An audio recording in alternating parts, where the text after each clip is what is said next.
Hey, this is Mitchell from Optional. Today we're going to be going over Greeks. Now, as I previously mentioned, there's a formula called Black-Scholes that is used to calculate the value of options contracts. Basically, that's what we're going to go over today. There's price, time, and volatility, and there's a couple of other factors. We're going to analyze each individually and then collectively. Let's go in here. Now, delta is one of the most widely followed Greeks. You'll notice that it increases in value from farthest out of the money contract moving into the money. It's measured on a scale from 0 to 1.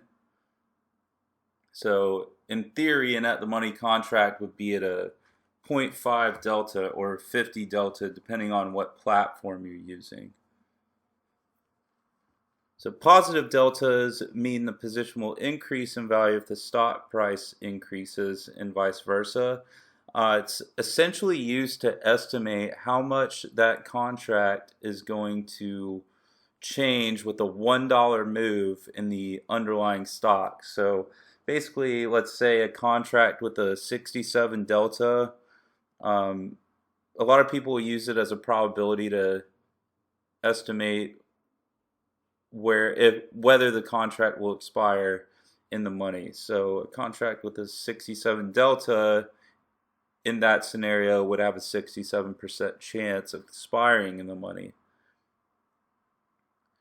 Additionally, delta will show you essentially how many shares of the underlying stock the owner of the option actually controls. So as an example, you purchase a call on stock XYZ with the 67 delta.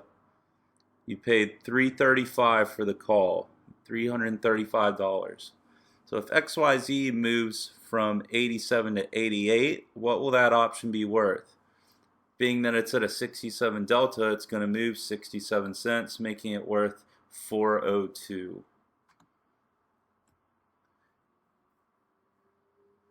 The next Greek we're going to cover is gamma. So it relates to delta. So like delta, it's measured based on changes to the price of the underlying stock. However, it's used to help calculate the rate of change to the delta.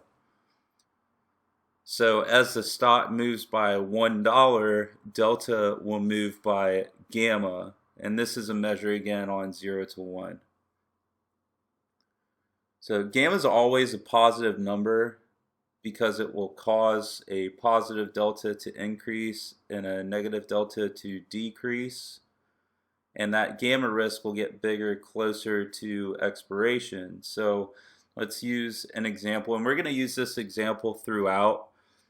So your call in the previous example had a 7 gamma. What's the new delta after moving a dollar as it did? Being that it had a 7 delta after moving a dollar, now the new delta in theory would be 74.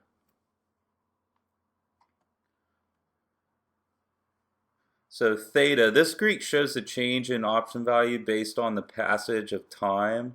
So an option will lose theta time every single day, including weekends and holidays. So the time value of a contract naturally is always decaying. Time decay of an option contract is non-linear, meaning it doesn't remain constant. A lot of people will tell you, especially if you're selling to sell 30 to 45 days out, what would the value of your call be if it took 5 days for XYZ to move $2 and the theta is 5? And we're going to use those same prices with the delta 67, gamma 7, and then we have theta of 5. So below here at the bottom of the screen is the formula we're going to be using. Contract price is $335 plus the delta of 67. Then we're going to add the delta and the gamma together because we have a new delta of 74 the following day. Then subtract that gamma of 5 multiplied by the 5 days it took to move $2, and we get 451 would be our new price of that contract. So Vega, this measures an option's sensitivity to changes in volatility. This one's kind of complicated because market makers themselves can adjust volatility, so they can lower volatility to increase buying, raise volatility to increase selling. An option will move Vega for every 1% change to volatility. So basically, to understand Vega, we need to understand that there's two types of volatility that markets look at. There's historical volatility, which is realized volatility of past stock price movement, and implied volatility, which is the market's basically conception of future volatility.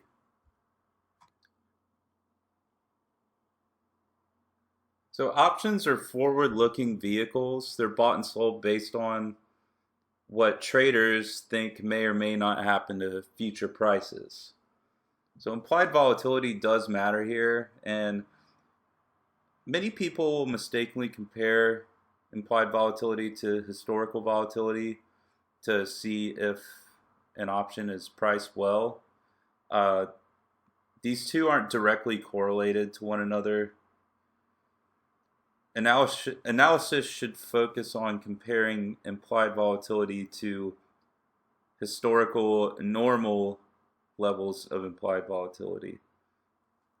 So you can see that by charting implied volatility.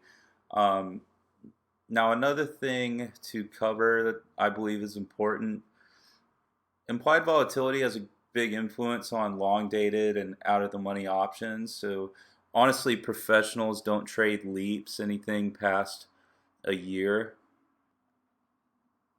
When market makers go to fill those orders, if you were to buy a contract a couple years out, they're going to think that you're a sucker. So trading options, these are short-term things anyway. If you want to buy something that far out, just buy the stock. So over the 5 days, XYZ moved $2. Implied volatility increased 12%. Vega is 9. What is the new value? We had 451 previously. So being that an option moved Vega for every 1% change to volatility, we take 9 times 12, add it to 451. Our new value is 559. So because volatility increased, you add that value to it. Now, last Greek is rho. It measures an option's sensitivity to changes in the risk-free interest rate. Rho is a really small number for short-term options, so it's still a factor in that Black-Scholes model, but we're not going to pay much attention to it. Wrapping it all up, that's what Greeks are in a nutshell.